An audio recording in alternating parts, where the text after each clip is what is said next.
Their sporting careers had officially ended, but these 10 athletes were just getting started, and none were as strange as George Foreman's transition from boxing to kitchen appliances. He retired at the age of 48 with minimal future prospects, yet had thankfully claimed his success was due to his healthy eating, because at the same time a company called Sultan was developing a special type of grill that would drain the excess fat out of anything it was cooking. George Foreman let the company use his name in exchange for 40% of profits, believing this was his fate by tweeting, "While I was KO'd, I saw a giant piece of meat screaming, 'Grill me.' When I woke, I said, gotta find a grill," thus the George Foreman grill. The product, however, was a total failure until he also began hosting their infomercials. George Foreman explained that at the height of the grill's success, there were months I was being paid $8 million, yet he'd eventually sell his share in the product for a one-time payment of $137 million.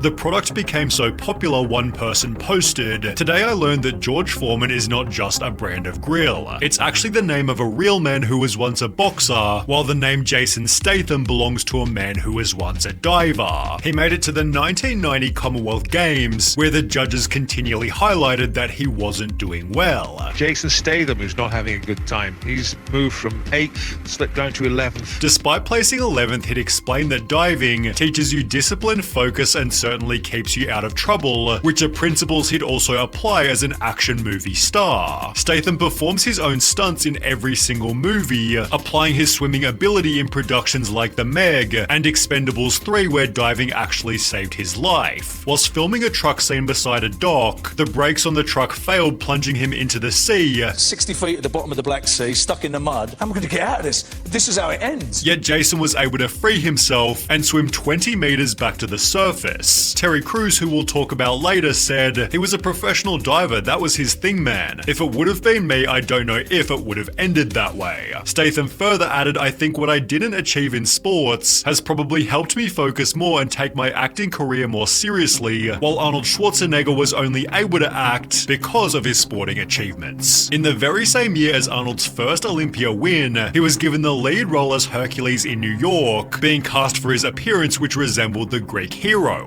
After his 7th Olympia win, Arnold was cast as Conan the Barbarian, the Terminator, and Dutch from Predator, each being influenced by his bodybuilding background. In the process, Arnold appeared on talk shows giving bodybuilding tips, also being elected governor for 8 whole years. More recently, however, Forbes announced that Arnold had officially become a billionaire, yet Magic Johnson already achieved this many years beforehand. He was the NBA's most valuable person during 3 separate seasons, while ESPN called him the 5th best player ever. But despite the Red Hot Chili Peppers writing a song about him, Johnson's career earnings were, according to Forbes, only $40 million, yet he spent it extremely wisely. Magic Johnson began investing in sports teams, pulling money to buy the LA Dodgers, for which he was heavily criticized. "We went in and bought the Dodgers for $2 billion and everybody said they're the stupidest businessmen on the face of the earth." Until it quadrupled in value. At $8 billion, they said, "Oh, they're the smartest guys." He'd therefore also invest in the Los Angeles Sparks, the Los Angeles Football Club, and the Washington Commanders, all while leading operations for the Los Angeles Lakers. He then launched his own talk show, his own film studio, and even his own record label, before also buying a movie theater, the tallest building in Brooklyn, and 125 Starbucks locations. However, there was one investment that was stranger than any other. In 2015, Magic Johnson bought 60% of the Equitrust Insurance Company, before almost doubling their assets from $16 billion to $26 billion. If you told prime Magic Johnson he'd one day work in insurance, he probably would have laughed, yet Ion Țiriac's corporate change was somehow even bolder.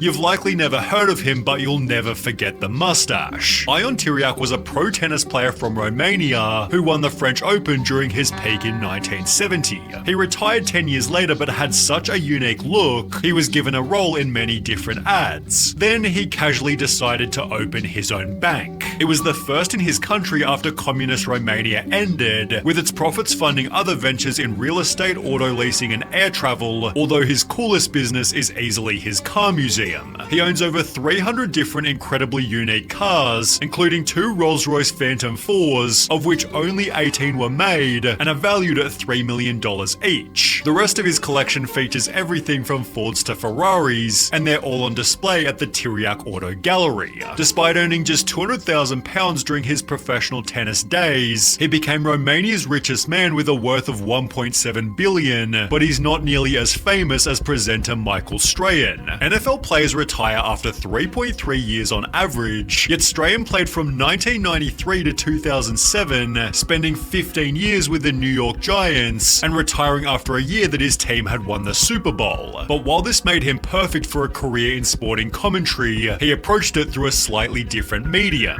Strahan became a talk show co-host on Live with Kelly and Michael, which increased its ratings so ferociously, it began beating its competition by 87%. He was then offered a position on Good Morning America where he also performed exceptionally, winning 2 daytime Emmys for Outstanding Talk Show Host. More recently, Strahan was given a star on Hollywood's Walk of Fame, represented by a whole new category for sports entertainers, making his star the first to feature a trophy symbol. Michael certainly deserves his $17 million a year, while Vinnie Jones is also perfect for every role he plays. You might recognize Vinnie as the coach in She's the Man, being given the role as a former professional soccer player. He played 184 games of Premier League football, where he built a reputation as a super aggressive person. Vinnie had once casually threatened to rip off and spit in the hole another player's ear, broken the record for the world's fastest yellow card, and of his 184 matches, 12 had ended in red cards. His own club's chairman labeled him Mosquito Brain, yet Vinnie's tough attitude paid off unexpectedly. In 1998, he was cast as a criminal in Lock, Stock and Two Smoking Barrels, although his casting might have been too perfect, as on the day he was supposed to start shooting, he had to attend a court hearing for assaulting his neighbor over an argument about a garden fence. He was sentenced to 100 hours of community service. Vinnie was then also given 80 hours community service after admitting assault and using threatening words or behavior towards members of an air crew.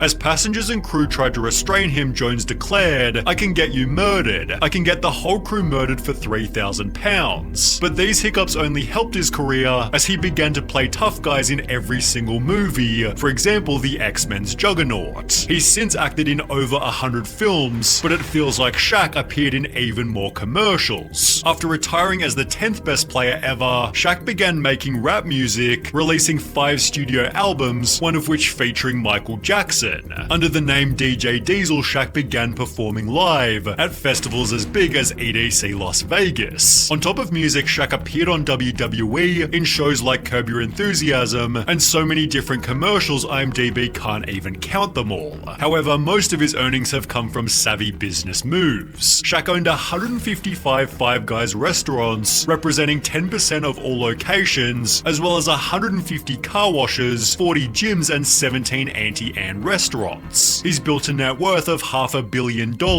although there's something a whole lot cooler about the success of Terry Crews. He was drafted to the NFL in 1991, playing 6 games for the Rams, 10 games for the Chargers, and 16 games for the Redskins, although he'd explained that he wasn't very good. "I was always on the end of the roster. I was never a big superstar. I was an 11th round draft pick, partially because he didn't even enjoy it." It took me years to figure out I never really liked football. Wow. Terry made it obvious that he instead preferred the arts. I would go back into the locker room and ask the players if they wanted their portraits painted. You did these while you were playing? While I was playing, I was known as the artist football player. Retiring from the NFL to take his talent to Hollywood. His family thought he was crazy. There was family members that were like, he had a chance. He blew it. Right. You know, that was the consensus. Although whilst working security on the set of Training Day, Terry was given an unexpected chance. Well, the director walks over to me and he says, "Hey man, you want to be in this movie?" I said, "Yeah." I was like, "Sir, whatever you need me to do." This turned into another movie, then another, but it was after appearing in White Chicks that his life would totally change. The producer of the movie called me. He said, "Terry, your life will never ever be the same." Terry was offered to appear in the Old Spice commercials, which went on for more than 10 whole years, calling it his revenge on the NFL. They played on it all over the NFL. That was another thing that was kind of like my revenge on the league, because you couldn't watch a game without seeing some crazy Terry Crews Old Spice commercial person. Although in terms of success after sporting retirement, there's nobody close to Michael Jordan. Considered the greatest NBA player ever, Jordan was approached by Nike to create his own special shoe, hoping to make $3 million over a 3-year period. Instead, it earned $126 million by the end of the first 12 months. The shoes have since made him roughly $1.5 billion, which he used to buy a share in the Charlotte Hornets, spending $275 million in 2010 before reselling it in 2023 for a whopping $3 billion. As a result, Michael Jordan is the richest athlete ever, with a net worth of $3.2 billion.